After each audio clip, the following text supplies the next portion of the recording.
if you just want to line up over here, and then we'll start that momentarily. And while they're doing that, let me just thank you all for being here. We'll probably have some more people flowing. We had about 60 or 70 RSVP. People have asked, why are you having a town hall at 3 o'clock in the afternoon? The short answer is, most of you who pay attention to what I do know that I had a child last Monday. I took this entire week off because I didn't know what was what. And then once I knew that everything was good, I scheduled National Night Out in Berks County tonight. There's like 5 or 6 towns that have National Night Out. They start at 5 o'clock, and so I figured I'd come up early and just schedule something. Whether there's 40 people here or 4,000, you can only answer so many questions in an hour and a half, 2 hours. And so thank you all for being here today. I will get to as many of these questions as I possibly can. And with that, I don't think that there's any other housekeeping matters on my end. What may happen here as I go through these questions is if I get a question like later on that's similar to one earlier on, I may just sort of read it and say I already addressed that. And then we'll see how much time we have left over, and we'll just sort of take it from there. Donna, where's the order? Hello, Brian, Representative Brian, thank you for having me today. And my question is, in lieu of the fact that Trump and his agenda was voted in this November, and part of that agenda was Obama repealing and replacing Obamacare, I thought that perhaps that would be a message sent to Congress that the American people want their voices heard by Congress to repeal and replace Obamacare. That's a big part of why Trump was elected, and that's a big part of the will of the people, which recently you had voted against repealing Obamacare. And also the fact that it's hurting lots of people who are members, and I was wondering why people who are members of Congress who refuse to repeal and replace Obamacare are protected from this damaging impact of their inaction, and why shouldn't Congress have to follow their own laws that they pass? Why is Congress exempt and allowed to be exempt by calling themselves a small business with less than 50 members from Obamacare? Okay, thank you, Donna. So there's obviously, when you unravel that question, there's a bunch of pieces to it. Let me answer like the last part first, because I think it's quick, it's simple, and then your broader question about repealing and replacing is obviously multifaceted, and there's a lot of pieces to it. I wasn't there when the ACA was passed into law, and I recall there was some sort of deal cut by some senator that exempted staff and senior staff from the Affordable Care Act. But I have to tell you, from my perspective, if you are in the employer-sponsored healthcare marketplace, which is about 50% of the entire country, then if you're around here, I have Blue Cross Blue Shield. I pay it like every single month. When the premiums go up every year, I pay it just like everyone else. So there's not any exemption on that. But what you also may be referencing is something that has been in the news. When the Senate tried to pass the skinny repeal last week, it did not impact congressional members or their staff's health care, and that was because the rules of reconciliation didn't allow that exemption to be overridden. So that was just because of the Senate rules about reconciliation, which is definitely very in the weeds. I don't know all the rules of reconciliation. I know some of them, but that's the short answer to that. Now, the broader question of healthcare reform, and there's probably a lot of questions in here on healthcare reform, and I don't want anyone to think that just by virtue of me answering this question about healthcare reform that no more questions about healthcare reform, because there's just a lot to it. And there are intermittent healthcare policy questions related to what happens this year, because the president continues to threaten withholding CSR payments, cost sharing reductions, which if that were to happen, a lot of people, low-income, middle-income Americans, literally would not be able to purchase health care insurance. You then have the longer-term policy questions related to how do you deal with the shortcomings of the Affordable Care Act specifically as it relates to financing the healthcare system. Because I'm sure that there are people here that fully support the Affordable Care Act, right? Some people raise your hand if you fully support. Okay, that's fine. Most people, a lot of people here. The reality is, what's going to happen here? The reason that this individual and small group insurance marketplace is deteriorating is because there's not a sufficient amount of money to pay for it. And also because the Obama administration decided to hold off implementation of the Cadillac tax, which is a tax on health insurance plans that are valued over a certain threshold, as well as delayed implementation of medical device tax. So, as a consequence of that, there are intermittent things, policy-wise, that you have to do. Otherwise, whether you want to repeal and replace the Affordable Care Act entirely, whether you want to fix it, whether you just want to put more money into it. The reality is there are some things that need to be done right now, or otherwise, as new insurance plans come out in October-ish, if you're under an employer-sponsored plan, then you're probably going to have your employer come in and say, okay, here are your plan options, here's what it's going to cost. And what was the case over the past 6 years, to the frustration of many, I think, and I was at a small little law firm in Pottstown and Phoenixville, and this happened, where you have a good year, you want to give employees bonuses, and then you realize, oh, well, healthcare, cost of healthcare is going to go up 12, 15% next year. So yes, you get a bonus, but what it's going to cost you to pay for your healthcare either washes out your bonus or cuts into what your raise might be, not bonus, your raise might be. So, as to the larger policy healthcare questions, I have always said that whether you repeal and replace or whether you fix, it doesn't matter to me in as much as improving the healthcare system that we have and making it more stable. Because it is not sustainable for our healthcare system to have 12, 15, 20% insurance premium increases every single year. I mean, it's just simply not. And there are a lot of reasons for that. And some of the reasons that health insurance costs continue to escalate actually have to do with what the cost of health care is. And with what we're doing right now, which are the rules of reconciliation, which it was all oriented around trying to pass something out of the Senate with only 51 votes, not 60, you can't even address a lot of what drives healthcare costs in this country with what we're doing right now. So it's been to the frustration of many. I know that there's at least one physician here who probably would say, what frustrates me, and what maybe frustrates some of you when we're talking about healthcare costs, is we're not even talking about some of the real cost drivers of healthcare when you're doing healthcare reform. And that's because we're not, because that was not able to be in the healthcare reform package. So there's a whole set of healthcare cost escalators that we're not able to address in this bill that I think that we should address.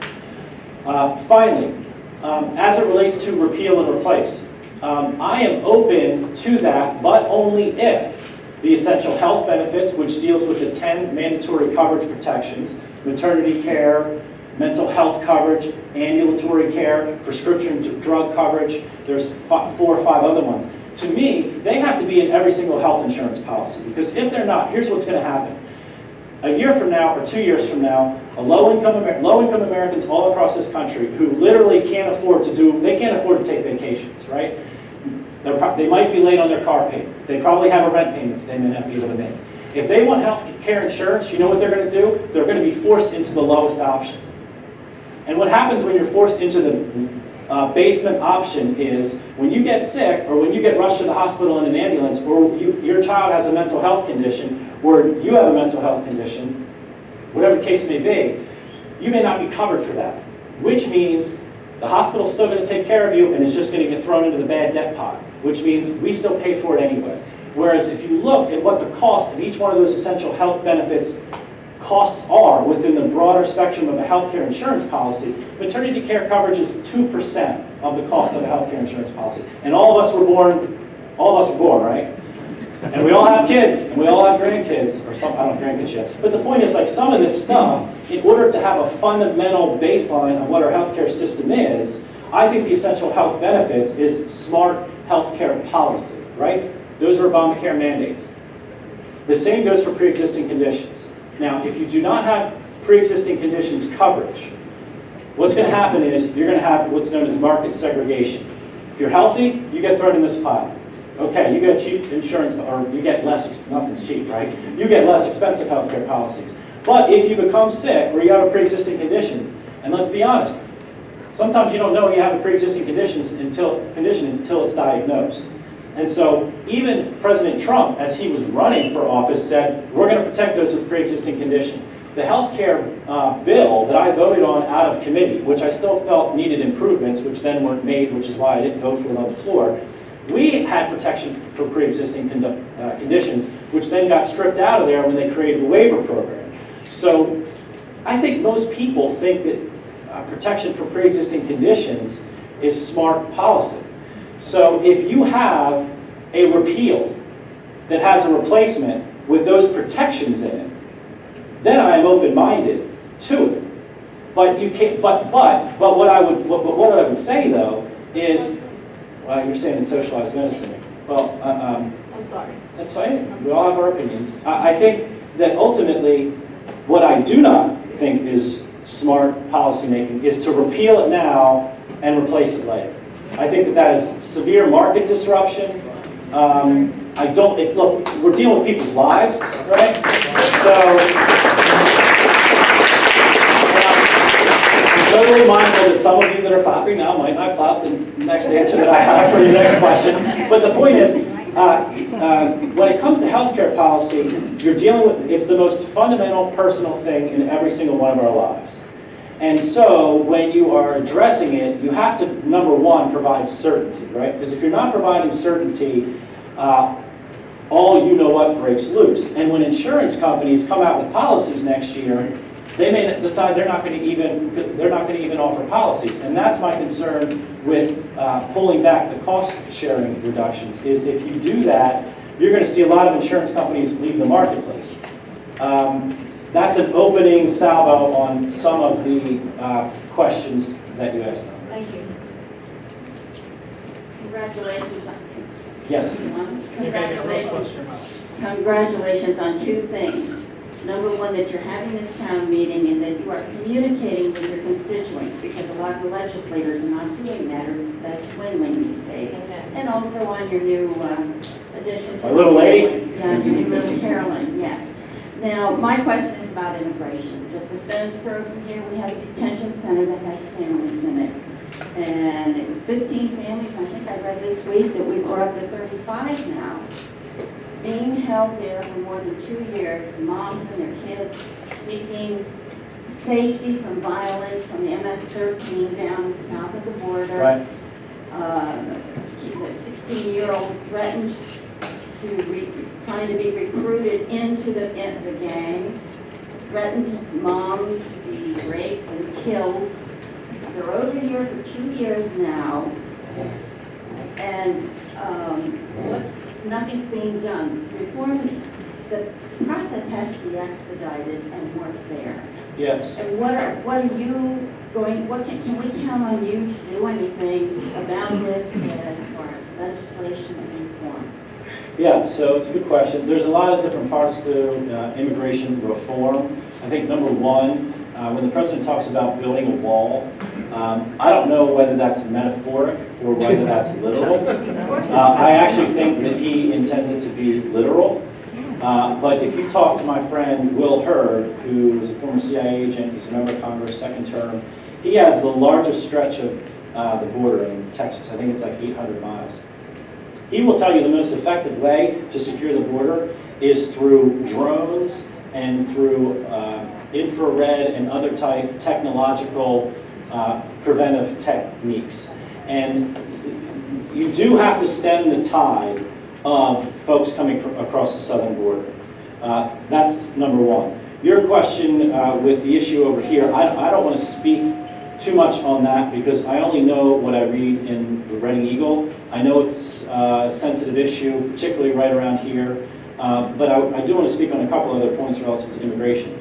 Our immigration system is broken, and when you look at, there are a lot of people here on expired visas that are job creators. There are a lot of people here on expired visas that then have to go home to come right back here, and the agricultural community around here and in southern Chester County and across this country literally would not be able to survive without the agricultural visas. And yet the way that the system is designed, to date, Republicans have been kind of scared to touch on that issue. Because instead of dealing with these issues one-on-one, everybody wants to see comprehensive immigration. And then the issue there is, what do you do with the children of those who came here illegally, right? Who have been here their whole lives.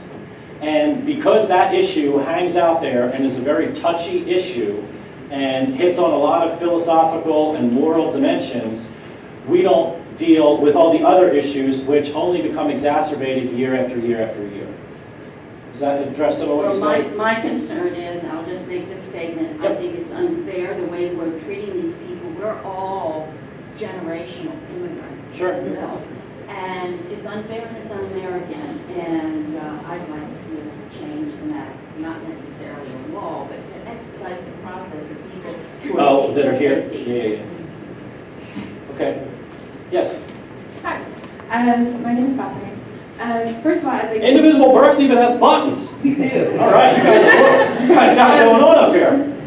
But one of the things, I'd like to thank you for your healthcare vote to keep the ACA. For me, the ACA allowed me to get, I have pre-existing conditions, allowed me to get healthcare insurance, which actually we were thinking about it the other day. I'm also a full-time college student. Without the ACA and me being able to purchase the medical insurance, I could not be enrolled in school because you're required as a student to maintain health insurance. But that's not my question. I just wanted to make that statement for you.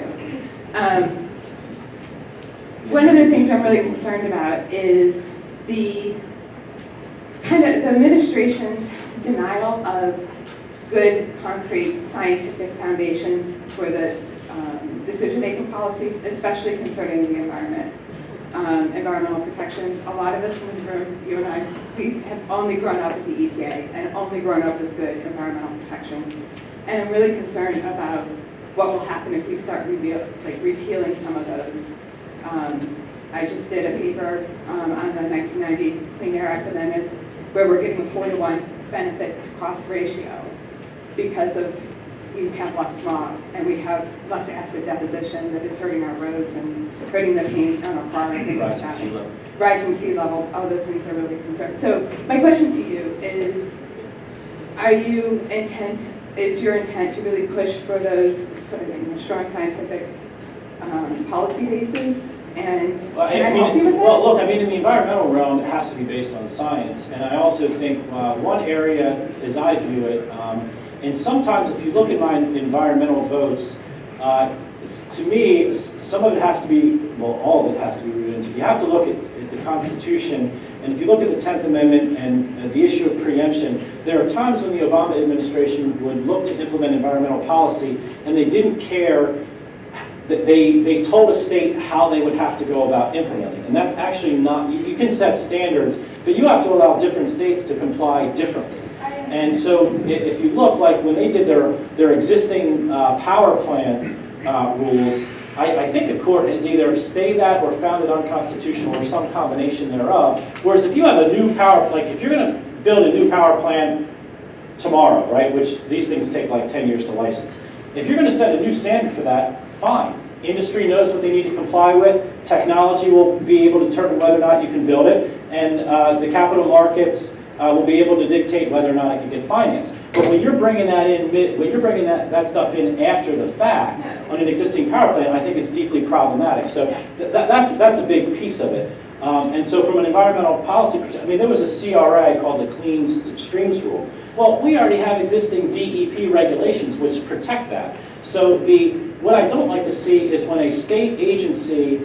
has jurisdiction and has candidly a better enforcement jurisdictional eye because it's closer, you don't need the federal government adding another layer on top of that. And what also happens from a permitting perspective on a lot of this stuff is, and sometimes it's used to just jam up the ability to get a project approved, particularly with energy, is if you have a set of guidelines, the more you just bring in more alphabet soup agencies for more reviews, that just slows the project up and then you can never get it done.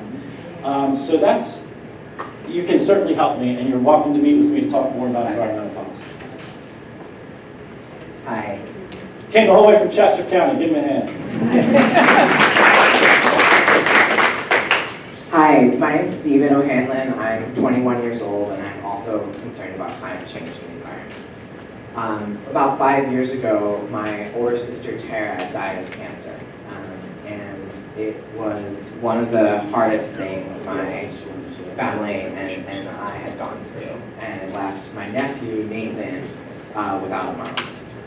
And one of the hardest things about that was just being totally helpless to do anything about it. And around the world, and right here in your district, climate change and the fossil fuel development like the Mariner East pipeline are taking away the ability of families to protect the ones that they love most. And no family should have to go through what my family did, just so that a handful of rich older men at the top of these oil and gas companies and their lobbyists can make a few extra bucks. So you've taken, I know, thousands of dollars from the oil and gas industry, and you've refused so far to fight alongside your constituents in opposing the Mariner East pipeline and other dangerous fossil fuel infrastructure. So my question for you, Mr. Costello, is who do you represent? Young people like me who are really concerned about our future, or the fossil fuel CEOs and their lobbyists who are bankrolling your campaign? And will you stop voting for bills that give big handouts to them and protect my future? Okay. So I represent 705,000 constituents in 4 counties. That's who I will hopefully represent. Well, that's who I represent. The issue, I'm going to deal with purely the issue here. Some of what you threw at me, I'm just going to take. When you talk, the Mariner East project was approved, and those projects are approved through FERC, Federal Energy Regulatory Commission. Some of it is also approved at the state level. As a member of Congress, I don't have any authority to do any of that. And I believe that proposal and the plans and the submittals and the approvals were done before I was even elected to Congress. So I had no role in approving or disapproving that. That's that. I actually didn't agree with the president withdrawing from the Paris Accord. And I would say to you, the reason why is because if you look at the solar industry, which I think GE is investing about $12 billion, solar or wind, but either way, wind, GE is investing $12 billion in the next couple of years in wind. Kansas literally could handle their entire energy needs through wind. Solar, the cost of it has gone down significantly because of the technology associated with it. Natural gas, which some people may, who's against fracking?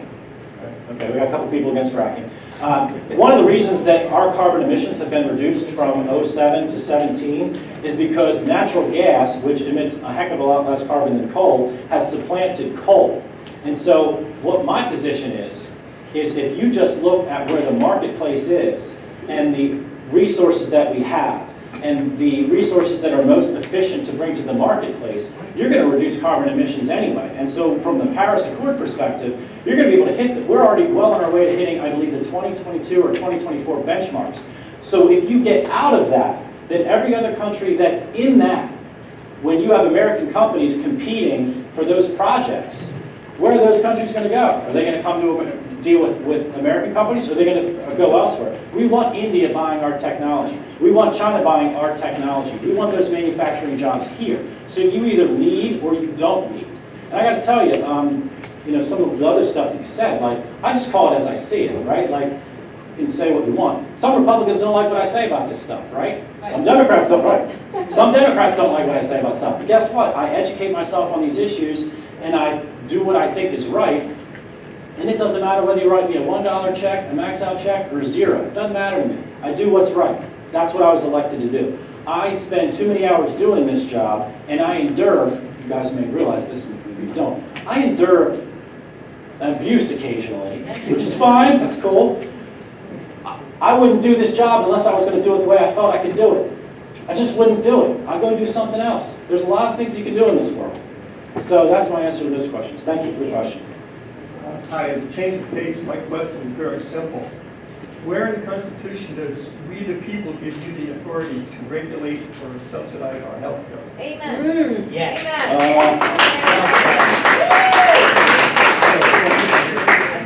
Right, so the issue there, I mean, there's a lot that isn't specifically enunciated in the Constitution, but which is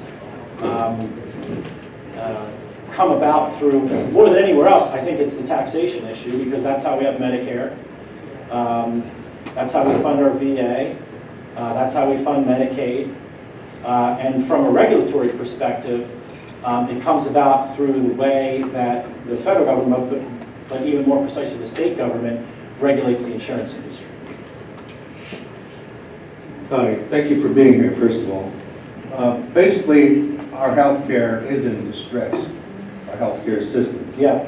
And the direction it should go.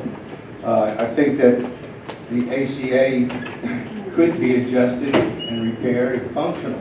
It's going to have to be. But I also feel that to do that, Congress needs to become a working body. We need to work with Democrats, and Republicans need to, both sides of the aisle need to get together. I would like to see you pledge that you will work to that effort, even if it results in single payer, because I think in the long run that's where we will be going as a nation. Well, I pledge to work with others. I don't pledge to support single-payer health care, I can tell you that. You got to remember, right, that was it. I don't pledge to do that. You got to remember something here, and I wasn't in Congress, but there are a lot of members that are there now that were there when the Affordable Care Act was passed. And I hear this a lot now that, Republicans, they didn't work with Democrats on this health care stuff. And there are a lot of Republicans that remember passage of the Affordable Care Act, and the Obama administration steamrolled that through. And there was a lot of senators. I mean, the Cornhusker thing. No, it's absolutely true. No, that's true. No, I mean, peer review here. Yeah, I mean, like that's just true. And so that poisons the well for some. Now, not me. Look, I'm different. I just think if there's a problem, you have to fix it.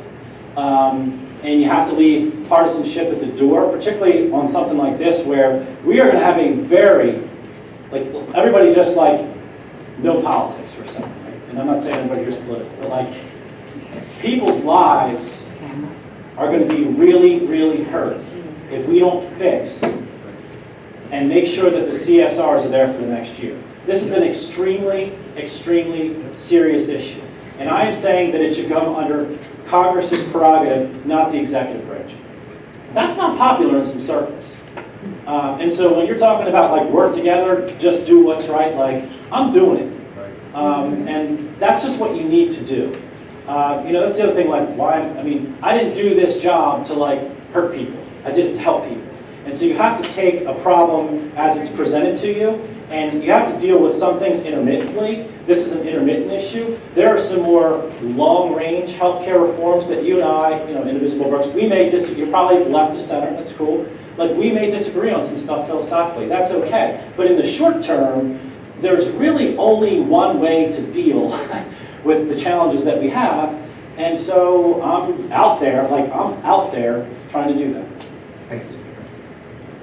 Hi. Thank you for allowing us to be here today. My name is Arthur Nailing from Wyomissing. I wanted to make a statement regarding the previous questioner. Microphone closer. Yeah. Hold closer? Yeah. Is this good? If you're going to make comment of the previous question, it has to be nice. Thank you,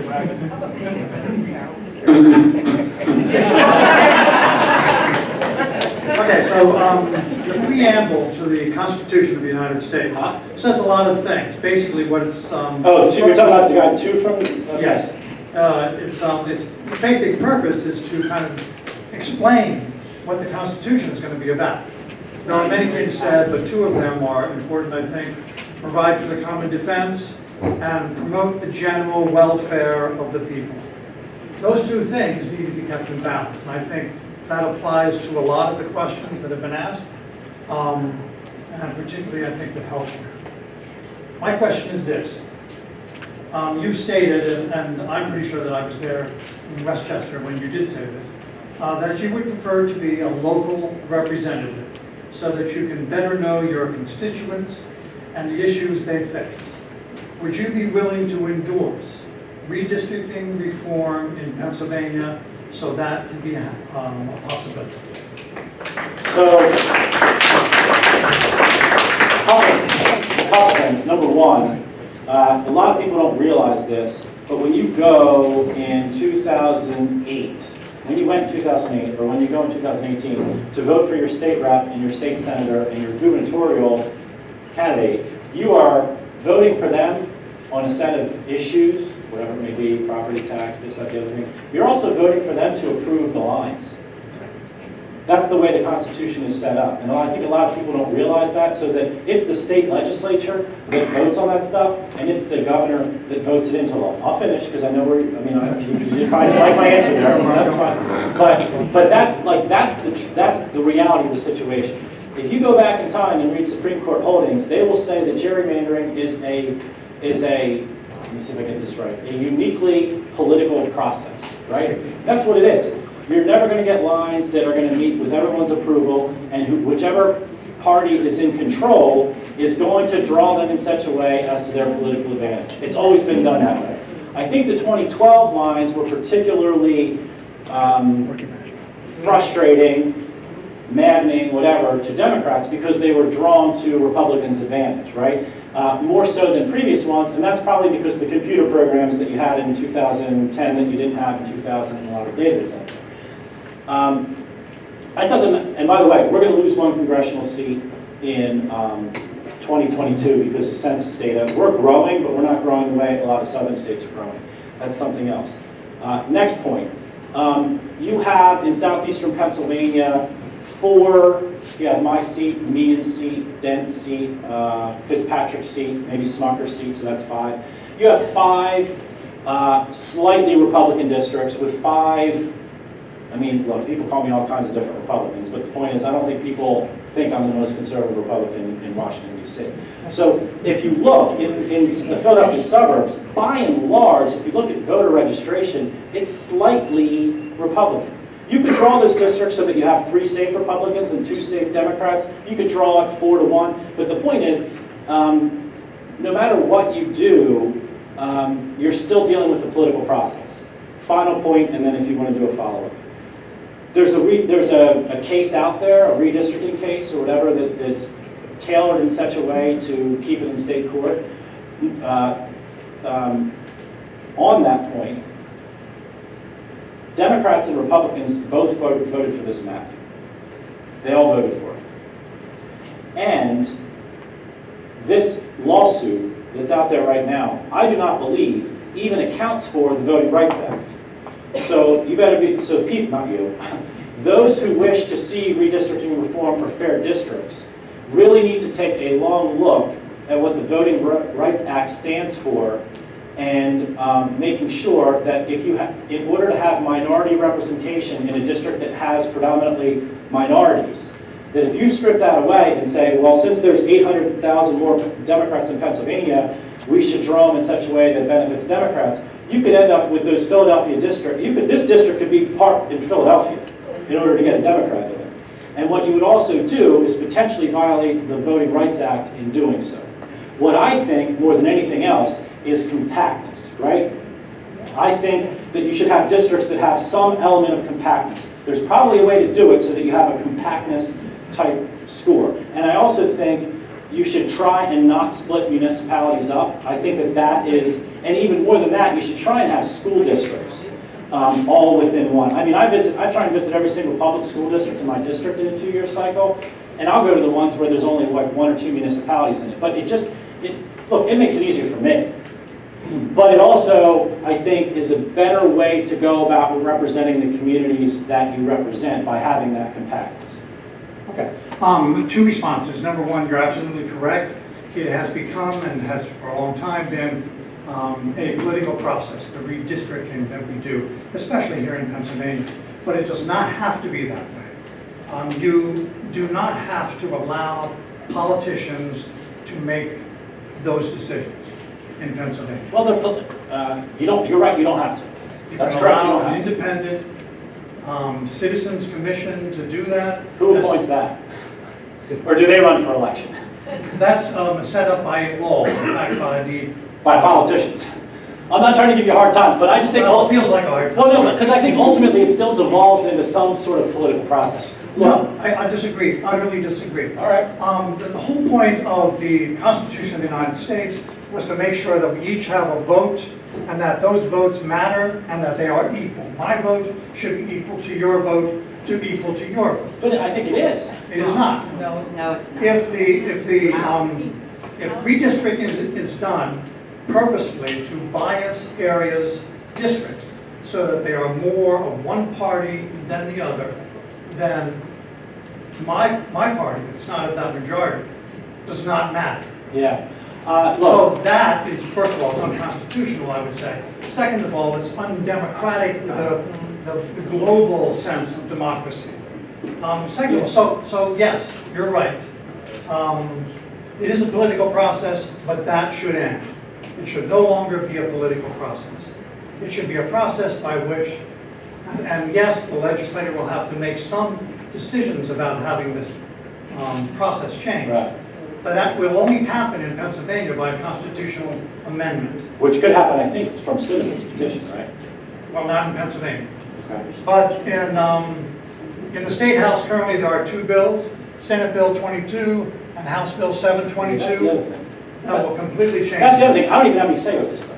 Exactly, you All right. don't. And I didn't pick my boundaries. I wasn't here when those boundaries occurred, and I have not talked to any state rep or state senator about what the boundaries could look like in 2022. Exactly, sir, exactly. I may not even be here in 2022. My question, and I think, and my question to you was, would you endorse changing things so that politicians do not draw the lines, so that citizens... I'd have to look at it. The short answer is I'd have to look at it. I mean, Will you look at it? if I see something, you send me something. Well, But I gotta tell you, I am not, I try and focus on things that I have an impact on. And I don't have an impact on them, just so you know. Well, you will. Your voice will have an impact. All right, go ahead, we got something Well, next. that's me. All right, thank you very much. Thank you. You can do something on your gerrymandering? Because you have fair districts on, so I'm... Yeah, I support their district. Fair enough. I hope you will just listen to people talk. I always listen. Good. My question is, right directly to the point, twice now, you have said, oh, that's socialized medicine, oh. I didn't say that, I was repeating what someone else I said. said it. I would never go for that, one payer. Oh, I did say that. I did say I would not pledge to be for single payer. I Yes. did say that I would not. And I know that's where you stand. Right. My question is, considering the fact that in recent polls, more than 50% of Americans are now saying. I don't know if it's that. I think over 50% of Democrats. I think I saw a poll today that said 52% of Democrats support single payer. I don't believe 50% of the country supports single payer. I think it might be like in the low 20s. I think it used to be like 14%. Well, look, you're welcome to send me information. I'm not here to tell you what the poll said. That's just what I read. I'm not here. Let's drop that. Okay? And considering the fact that we stand alone as a single industrialized country in the world that doesn't provide health care to its citizens, I know you're not going to support. Medicare, Medicaid. I know you're not going to support health care for all. I know you're not going to It support is. it, so what Come I'm on, like. hush. Hey, quiet. I'm saying, Yeah. can you tell me, if not, why not? Can you tell me why you would not support single payer, Medicaid for all, health care for all, whatever it is you want to call it? Well, I think I think that it could lead to rationing of care. I don't think government-run health care is the answer. I think also, though, if you were to look at from a medical innovation perspective, our healthcare system, I mean, I don't know how people are going to respond to this.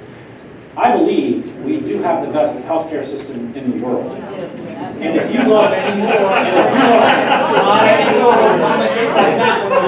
And Trump will finish it. if you look at the demographic challenges that we have as a country and how, I mean, we have rural America, we have inner city America, we have certain types of problems that other countries don't have. But if you look at the innovation, which is where I was really headed from a healthcare perspective of why we have the best system in the world, best doctors in the world, the best medical schools in the world. People bring their doctors here to get trained here to then go back to other countries. So that doesn't mean we don't have challenges. That doesn't mean we don't have frustrations with it. That doesn't mean it can't be better. But I don't think, to directly answer the direct question, that bringing more government into our healthcare system is going to result in a better healthcare system. Exactly. I just don't believe that. All right, so let's keep going. I definitely want to get to, so just so you know, we're going to take these two more. Corey is not separating easy questions from the hard questions. He's just trying to get some questions that don't relate to healthcare so that we hit on some other topics. Hello, I'm Shannon Bell. One of my projects is that I support the environment. For the last 12 years, I've been volunteering at a recycling center for a township. We run What township are you? Washington Township. Oh boy, straight out Route 100. We run the Red Barn over there, and we all. I never went to the Washington Inn, just so you know. Is that what that's called? Not anymore. Oh, it used to be. It used to be fun. Anyway, A lot of people see trouble. but as volunteers, we all work for free, and we've kept thousands of tons out of the landfill. Yes. However, so I'm listening to you, and I'm piggybacking on those people who have been talking about the environment. And I happen to go through the Eagle when they say how Berks area Voted. lawmakers voted. Yes. So I know you're saying you want to do the right thing. Mhm. But I'm seeing legislation that you voted against for relaxing environmental rules regarding forest fires, the ozone, Oh, I'd have to look. the ozone requirements. Pardon? What's the bill? Oh, If the forest fire, I don't know what you're even referring to. environmental rules on forest fires, HR 1873. Well, and we'll also look at water projects, changing the requirements for ozone and protection, air pollution protections from 2017 To to 20. 2025. Oh, just so you know, states asked for that. That just came out, and there's no way they could comply in 5 years anyway. Every state said that. So the earliest that any state would ever be able to even get back to you was, I think, like 2024. But if you want, like, you have a lot of votes there, and I would need to, well, just, if you want me to go through all that. So what I would like is Okay. your commitment that you're saying you would uphold and protect our environment. I believe that I do. I believe that's how I vote. Deregulation of pesticide discharges. I mean, what we are hearing today about pesticides and killing the bees and all. Yeah, just so you know, there are times, no politician ever passed a law that was called something other that sounded really, really, really, really good. That doesn't mean that the way that the objective is bad, but the way you accomplish the objective might be accomplished better through alternative means, right? I think we can all agree with that. There's probably some, Democrat? There's probably some Republican bills out there that got passed into law that you don't like that sound really good, right? So what I'm saying to you is, if you want to sit down, I'll go over all that stuff with you. If you want to, like, I will. I just need a commitment that you'll protect the environment, because I do not know that this administration will do that. I don't see it in the EPA. I see it in disposing of coal ash back into streams, and I worry about the setbacks we're having in our environment. So I'd just like for you to make that commitment. Okay, make that commitment. And I want to see it in the paper. Well, we'll call my office. We'll sit down and talk. Thank you. Sir? Thank you. Bob Miller, Jungbert Township. First of all, the question, one word answer, save time. Depends. Donald Trump succeeds in bringing offshore industry back to the United States. There's no doubt in my mind, it's not going to come to Pennsylvania. It's going to go to the right-to-work states, 28 of them. Would you commit to supporting a national right-to-work law? Yes. You have to allow a state to make that decision. I mean, if you look at the 10th Amendment, you have to allow a state to make a decision whether they want to be right to work or not. Collective bargaining is constitutionally protected. And so if Pennsylvania doesn't want to pass that, then you are going to lose manufacturing sites to North Carolina, Alabama, Mississippi, right on down the line. I don't think that that means that I do believe that if and we haven't even talked about this yet, which is probably the single most significant thing that we have potential to do in the next 4 months, on tax reform, particularly getting rid of the double taxation. If you make money, and I'm coming back to your question, if you are a multinational company and you make a profit overseas, you cannot bring that money back here and build a new plant until you get taxed again on that. If you get rid of that double taxation, those foreign earnings will come back here and you will build plants over here. What's happening now is they're just building overseas and creating more jobs overseas because they don't want to get hit with taxes again. If you simplify and streamline our tax code, we will be very competitive relative to the rest of the industrialized world. The other thing we need are trade agreements that require other countries to comply with the same labor and environmental standards that we have. And states that are right to work are probably going to end up with a more competitive path. And look, states have the ability to do this. They can offer tax incentives to bring employers there. They're probably going to have a better chance of landing those new facilities than anyone else. But I don't think the Constitution allows there to be a federal right to work law. I don't believe that that's even permitted. With all due respect, we have a difference in what the Constitution allows or doesn't allow, so I'll leave it go at that. Okay. The other thing is, you have a pension system, you're vested after 5 years, you have a matching fund where taxpayers put in 8% matching funds, you also have COLA. I don't have COLA, do I? I think you're talking, Mr. Miller, you're talking. Just so you know, I did not run for Congress because of the money. I didn't even say that'd be fine, but that's not. Congress has not had a pay raise. Yeah, we don't have, I know that, listen, I promise you, if I had a COLA, I'd see some Facebook meme about how I raised my salary, which I didn't, I promise you. That's the state. Yeah, that's the state. But there is a pension that does vest after 5 years. You know right, Dante? Where's Dante? It's a 5-year plan. Is that I was right? trying to connect to the wife. Yeah, I think you're right I think it vests after 5 years. So if y'all vote me out next year, I won't have a pension, you don't have to worry about it. You get your matching 8% also. If that's what it is. Long past. I don't know that that's what it is. Do you know what my pension, is it vest after 5 years? Pension? I think it's 5. Go ahead, you want to get to the question, you probably want something. EPA required 5. The real question is, my concern is, again, going back to healthcare, you have a system whereby you're 78% subsidized with your premium and you have no deductible. And I don't know, that's something. I do not.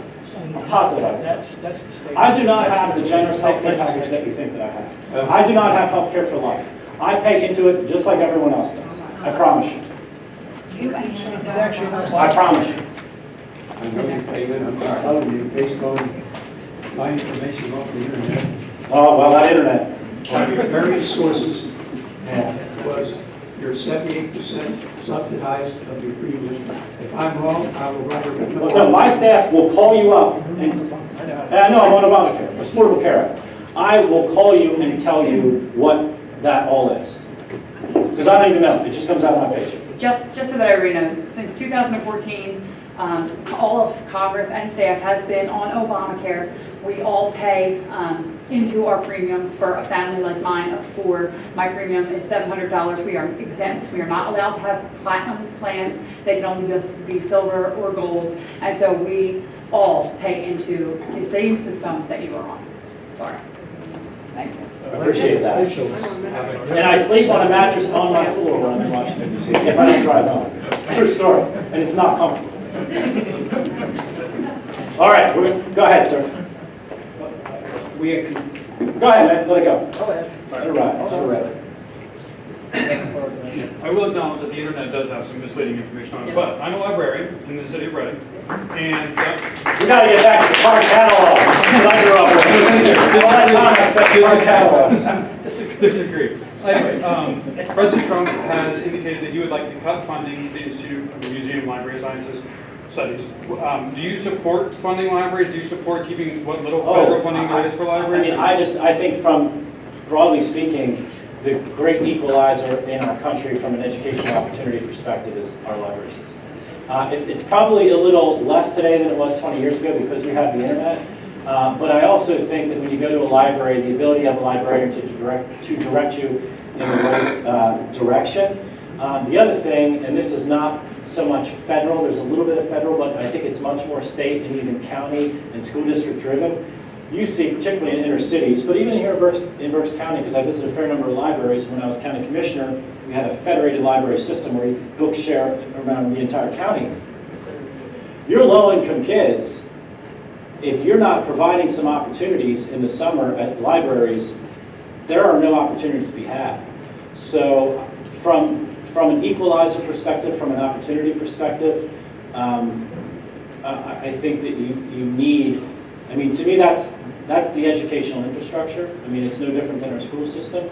I would, the Trump, let's just talk about the Trump budget for a second, right?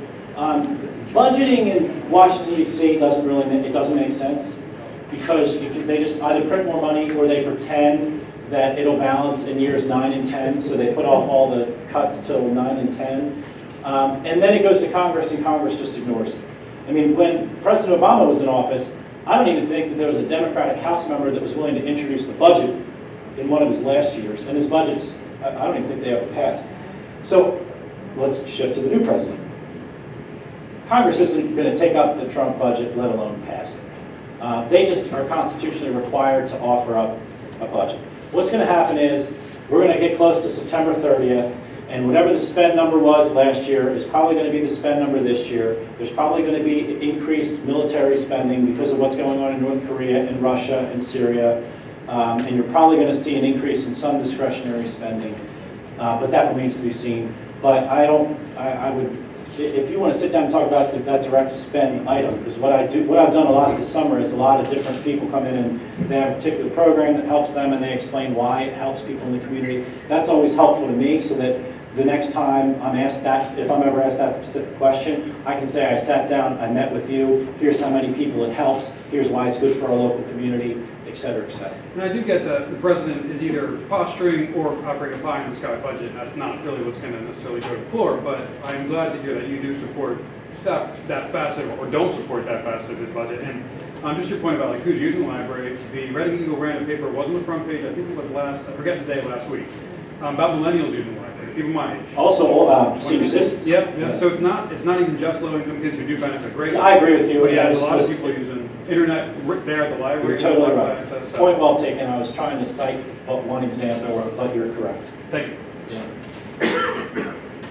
Okay, so now we're going to get to some policy. We have a couple categories here. We have Trump, taxes. A lot of those. Yes. Healthcare, budget. All right, we're not doing healthcare. Well, if we do, it's not going to be till later. These are Trump questions. Trump questions. Why don't you just read them all, and then I'll offer All of them? yeah, and then I'll try and hit on, because there's probably some redundancy in some, but there might be some This specificity. is sort of not a Trump question, but this comes from John Archer from Why Missing. Considering the truly beautiful job that Congress has done in coming together I feel on, there's some facetiousness in it. I just read them, has done in coming together on such key issues as healthcare and the Southern Wall. What do you envision this country will look like politically in the next 2, 4, 10 years? Well, look, I'm going to answer this real quickly, and this is something very serious, because we have some very passionate conservatives. We have some very passionate liberals. I think a lot of people were surprised. A lot of people were surprised that Trump won. There are some people that weren't. They're like, they knew it was coming. Our country is very divided right now, and I feel that there's a lot of anger in our country. And the credibility of the institutions which have enabled this country to endure for as long as it has, I think are uniquely threatened. And there are a lot of reasons for that. And let's leave all of us out of it. I really worry for the 8-year-old and the 12-year-old and the 4-year-old that's going to enter kindergarten, 5-year-old that's going to enter kindergarten. What do they see on cable television? What do they see on social media? Are they going to want to be in politics? Are they going to want to be in public service? What do you think they think of me? No. For any of us. Because the constant humdrum isn't good. And we have a lot of tough problems in this. We have a lot of vexing challenges, not the least of which is the $20 trillion in debt that we have. That we add another $500 billion every single year to that. And the only way that kind of stuff gets done is if people make tough decisions, they're given the benefit of the doubt, and you have to have Republicans and Democrats, or if there's a third party ever comes along, find some moment in time that says, you know what, this is too serious not to do, and I don't give a hoot if that means I'm not reelected. And if you don't do that stuff, it's going to get worse. Our political culture is going to get worse. Our challenges could very well reach the point where they're not solvable, particularly on the debt. We have tremendous cybersecurity issues as a country. I mean, terrorism and the way that our country is vulnerable are so markedly different than they were even 20 or 30 years ago. I mean, whether it's Russia, or North Korea, or China, or Iran, or whomever else, the way to penetrate and disrupt our energy system, our state secrets, you don't need the wealth and the military that we have in order to cause substantial damage to us. We have, you can go right down the line, opioid epidemic, our mental health challenges. There's a whole lot of issues out there. And my point is, to the question, I am most worried about the fact that reflexively, there are some who think if I don't vote, then I must be scared. Somebody did that last week to me. I was like, wow, I couldn't, otherwise I'd probably be divorced because my wife automatically think that however I voted, it was because of something bad, contribution, ideology, whatever the case may be. And let's just be honest and fair. There are some that the moment that a Democrat votes a certain way, it must be because they're on the tape, or they're bad, or they're evil, whatever. And that's like that's a syndrome of our time. And every single one of us has a little bit of a responsibility on, disagree with me all you want, and that's part of the democratic process. But I just worry that we assign bad motives and think that people are in this for the wrong reasons. And the solution doesn't happen overnight, but relative to the question, that's a big concern. And so where we're going to be in 2 or 4 or 6 years, I hope we're going to be, I hope that the shift back, it gets anchored more towards giving people like me, even if it's not me, the benefit of the doubt and realizing that we are all in this together. And we can disagree, indivisible, Tea Party, people in the middle. We still got to find a way to do better than we're doing right now. Because we're not, and I'm not directing this to anybody here, we're not doing good as a country right now. We're not doing good as a country. I believe that we're failing our kids with the way our politics is conducted. And the way a lot of stuff happens on social media, I think is a total failure. Anyway. This question from Valerie Myers of Fleetwood. Valerie, why did you vote for the minibus bill when it cuts programs, particularly the Department of Energy? I voted for the minibus bill. This is the one this year. Okay, so the bill gets out of the House. It now has to go to the Senate. I would have to look at what specific cuts we're talking about. If it's the overall number or if there's a particular line item. What's going to happen is that the energy and water bill was wrapped up with military, was wrapped up with veterans, was wrapped up with homeland security. Oftentimes when you get a lot of times these big bills get landed in your lap, and there's stuff in there that you like, there's stuff in there you don't like, there's stuff you wish was in there, there's stuff wish wasn't in there.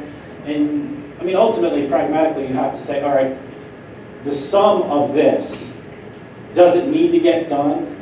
And if it does, I vote for it. And that's what happened on that minibus. Which, by the way, then goes to the Senate, then the Senate sends it back, and then it gets, I mean, it's not the end-all, that vote is not the end-all be-all of what the ultimate spend dollar amount is or how it gets spent. Go ahead, Corey. Next question from Kathy Beisch of Why Missing. Her question is, what would you like to see in the tax plans that Congress is supposedly taking up after the recess? And we have another question without nobody signed their name, but also asked about what would you like to see in tax reform? I would like to see lower rates for individuals at all levels, particularly middle-income families, low-income families. I'd like to see lower rates for the business community. You have to remember, a lot of businesses are LLCs and S-corps. It's just pass-through.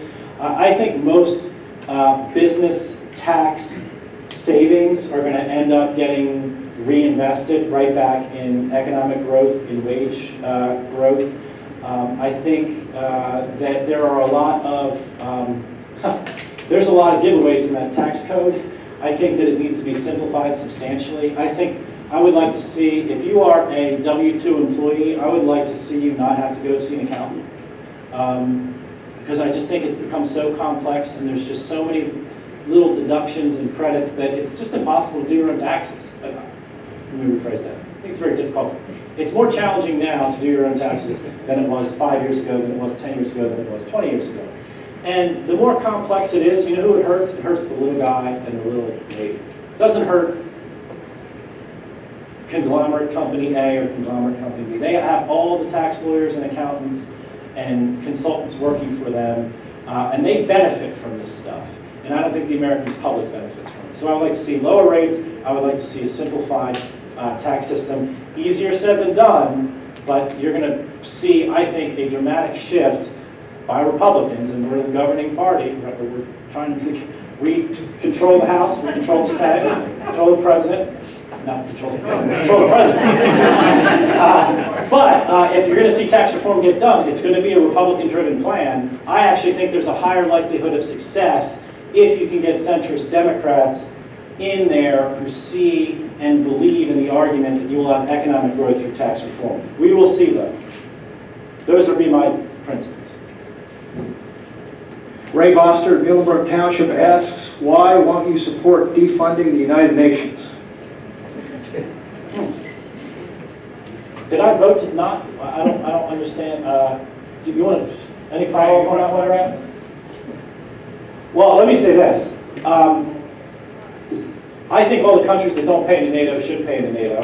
I think that the Obama administration sometimes outsourced foreign policy making to the United Nations, which I disagree with. I think the United Nations trying to be the arbiter of peace between Israel and Palestine is misplaced. And I don't think America should conduct its foreign policy through the United Nations. I don't know how much we actually fund the United Nations, but we do put money into it.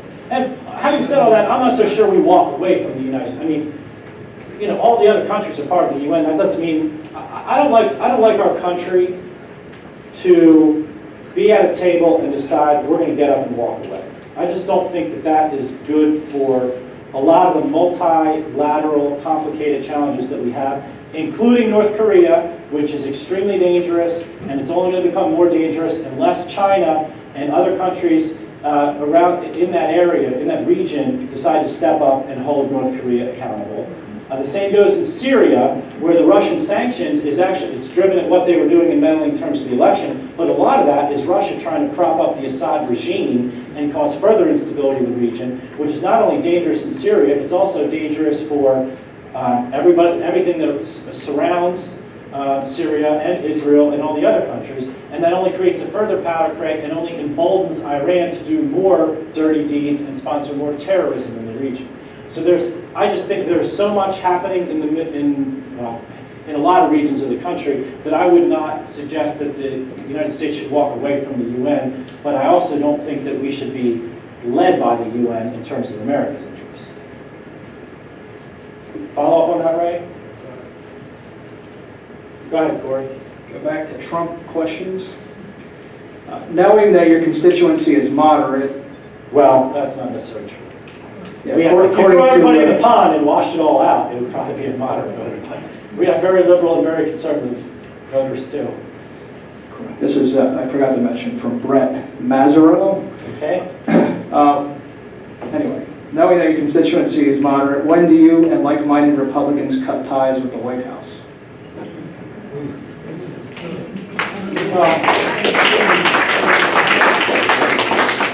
I mean, look, I look at things on an issue-by-issue basis, right? I've stated policy-wise where I disagree with this president on multiple occasions. I don't think that stops a rubber stamp from being outside. There are times when I think, look, I think if the president supports tax reform the way that I think that it should be done, good. I think that he wants to see tax reform. I think I do it's on a case-by-case basis. Look, I am not beholden to anyone except the voters of this district who have given me a 2-year term to go to Washington, D.C. and vote my conscience with your input. And there are times when your input could be something that changes how I vote or changes the context within which I view something, or I could listen to you and say, well, I don't agree with that, I'm still going to vote this A rather than B. That's the way our republic was designed for a 2-year term. There are going to be times when my vote bothers the most conservative of Republicans. There are going to probably be a few more times where my vote bothers the more liberal voters in my district. But I think what I owe you and what you should expect of me is that every single time that I vote, I have read both sides of the issue, that I have evaluated it, that I have thought it through, and that I have voted the way that I think is right for my district based upon my values, my philosophy, and what's best for this district. And remember, I'm a federal official, one of 435, and 1/2 of 1/3 of the federal government, before you bring in the regulatory agencies and everything else. What's best for this country? You're supposed to disagree with me some of the time, by the way. Like, we're not all supposed to agree. You're never supposed to agree with your federal official all the time. You shouldn't. And that's one of the reasons why I think having town halls is very healthy, because you're supposed to tell me that you disagree with me, right? And I'm supposed to learn from every single one of you. And hopefully there are times when I explain how I voted to you, you realize that, yeah, you might disagree with me or you thought something, but the reason why I voted a certain way was actually something other than what you thought. That's how I view my job. That's how I view my job. That's how I think the Constitution was designed for a member of Congress to serve in a 2-year term. Let's go another 50. Let's go a little while. Go ahead. Come on up here and ask a question. That was actually my question, and I was rushed. I was late getting. Go ahead. What's your name and stand up? Brett Mazzarelli. That was my question. Yeah. Just to clarify, I wasn't talking about policy, and I really, talking to you today, I really appreciate that you're looking at issues on an issue-by-issue basis. My question wasn't related to issues, and it wasn't worded well at all. I apologize for that. I'm looking more at the circus of the White House, the Russia investigation, and I know Boy Scout speech. Scaramucci. Yes, I'm kind of looking at you and like-minded Republicans to lead a groundswell to say enough's enough. All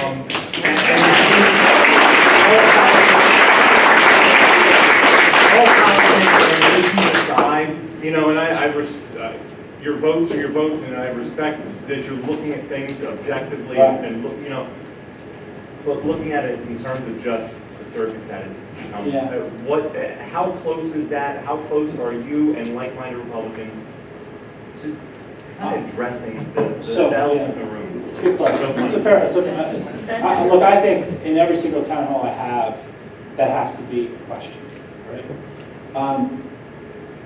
I, generally speaking, think that it is in the best interest of my constituency and myself as an elected official with what my constitutional obligations are, as well as just what I do on a day-to-day basis, not to weigh in daily on what the president says or does if it is of the variety that probably drives some of you crazy, right? Or angers you or is offensive.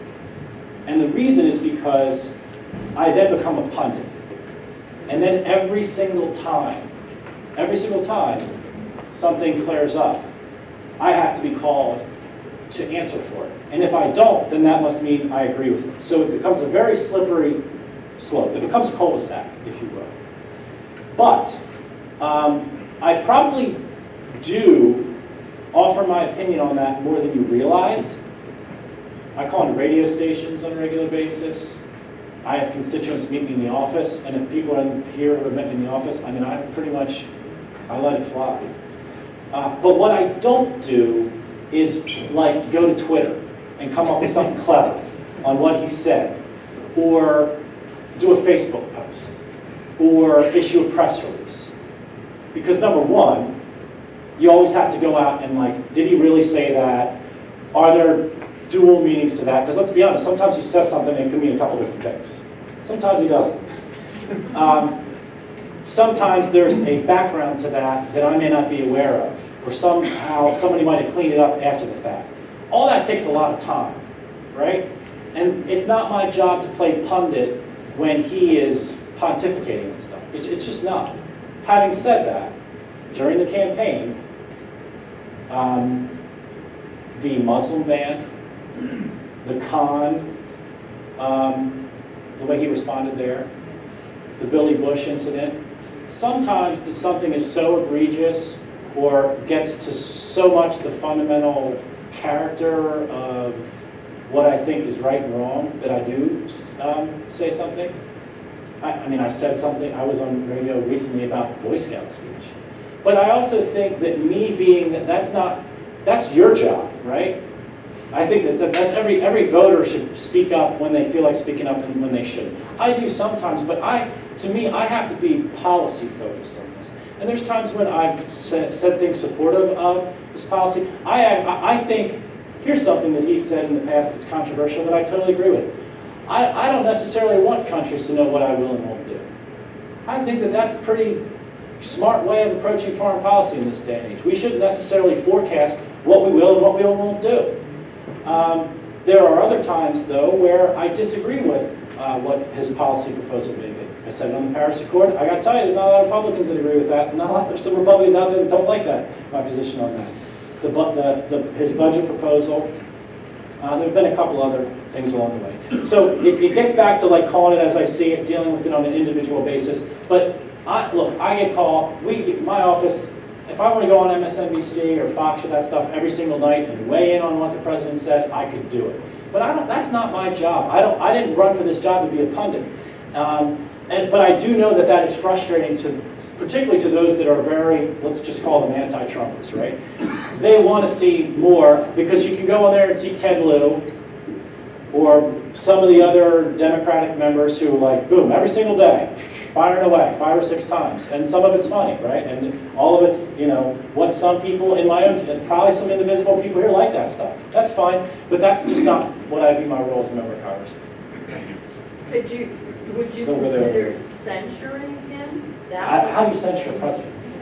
You just do. Congress can censure a president. Just to say. Because he said something that you think. Because he shouldn't be. Right. No, we're not talking policy. We're just talking his behavior. It could be a formal censure saying, get off Twitter. Why can't you just say you think he should not be on Twitter? Listen, I think there's a lot of conservative Republicans that think you should go to Twitter. Right, exactly. You can't. I mean, I would say to you this. I think there's a lot of conservatives that were very offended that last week during the health care debate, he was out there blasting his attorney general every single day. Yeah. So it comes from all quarters. Right, exactly. But that's the thing. There is formal, and I agree with you, the more attention you pay to the nonsense, right, what it takes away from this work I'm doing. Exactly. But you could work together and censure, just give your opinion saying, this does not serve this country well. And that's it, not address every little thing, but just say, pick one main thing and say. Just pick one thing Stop, and say? no, stop, how about stop tweeting, stop tweeting, something like that. Go ahead.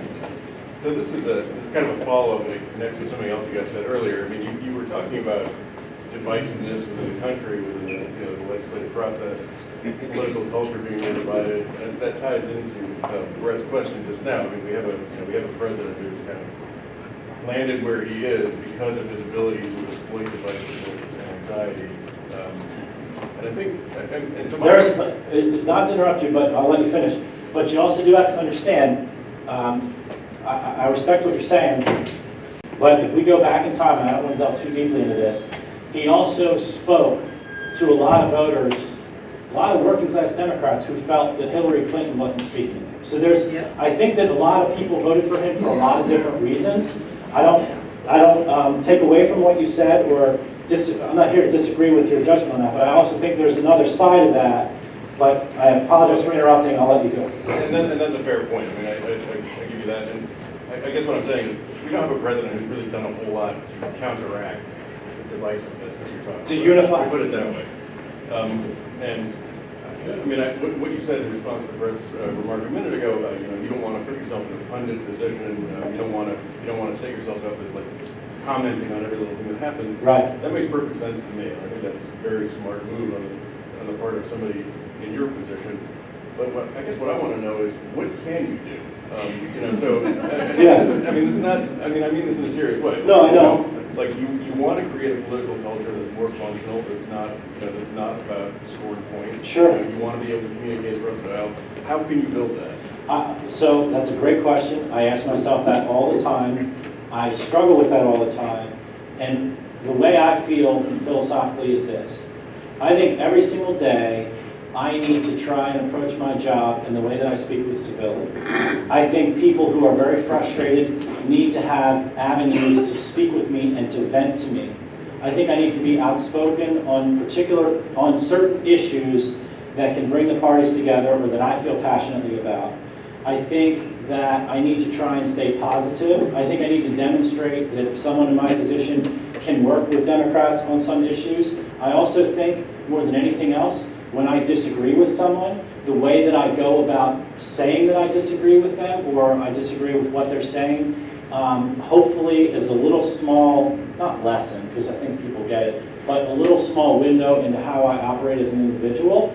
And you have to lead by example. And I'm not in a position, it's tricky, because my wife says this to me, like, Brian, you don't understand, people, you are that person for them, even though you may not think that you are, because I don't think, like, I'm just a normal dude, right? I was born and raised around here. I'm very privileged to have this position, but I don't think I'm anything special, right? So I think your opinion about what the president says or does is no less important than what I think he says or does, because I don't really have any outsized influence over what he says or does, and even people in his own Oval Office don't, most of the time. Maybe that will change with the new chief of staff. And so as a consequence of that, I think the way I conduct myself speaks more to what I can do to change it. But I am not going to be able to change it for the whole country. I can go on television and say we need to do this, this, and this, and some people may watch and say that's great, but 5 minutes later, someone else is going to be on whacking one way or whacking the other. And over time, my hope is that people view me as having someone that has values, someone that tries to find the good in people, someone who's trying to do a good job, and someone who's going to give people the benefit of the doubt. And when I disagree with someone, I'm going to do it respectfully, so that, honestly, whenever I hang it up and people say, what was my contribution? It might be I passed this bill, I passed that, but whatever else. I hope, I swear to you, I hope that because this is how I was when I was in high school, I hope there are a bunch of kids who saw the way I conducted myself and said, yeah, I didn't like what the president made on here, or this senator said there. I liked how that guy was. That's important for our country. It is important that our country has people that are trying to do it the right way. Because if we don't have people trying to do it the right way, we're not going to get to a better place than where we are now in terms of our divisions. And this is going to be the last question. I think these gentlemen from the Bern Township Police have to get to a national night out event, so we don't want to hold them too much longer. We're paying you overtime right now, Chief, right? What's it after 4? Oh, that's Chief. Sorry. All right, so we'll go right there. Yeah, this is on my card. So if the president fired Robert Mueller, what would your reaction be? what? I saw that. I think they're planning to protest outside my office on that. Let's assume that there is no factual scenario that would be out there that would give rise to a justifiable fine, right? Like if he were doing something improper, which I don't think that he would, by all accounts, I would find that deeply problematic, I think, and I would probably speak out rather quickly on it. But this is the problem with hypotheticals, and this is why I don't like to do hypotheticals, is you just don't know what you don't know, and you don't know what may come about. Because there's been times in the past where someone will ask me a hypothetical, and I'll be like, oh, I'm definitely for that. And then you realize there's some factual pattern that means, oh, I'm not for that. So, but look, I think that firing, so much happens so quickly. What's the guy's name? I can't even remember anything. No, Scaramucci was good. Yeah, Comey. I think that was a big mistake. And I think that undermined, I think that feeds the fire of the Russia collusion stuff. Whatever's there or isn't there remains to be seen. I don't know. Like, I don't know what I don't know. But I think that Comey, I don't agree with that decision. That's just what I think. So that's the best I can do. We got to let everybody get out to National Night Out. Thank you all.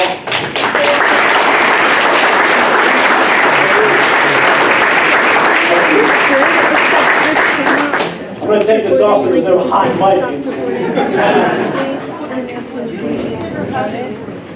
I mean, like, it's all there.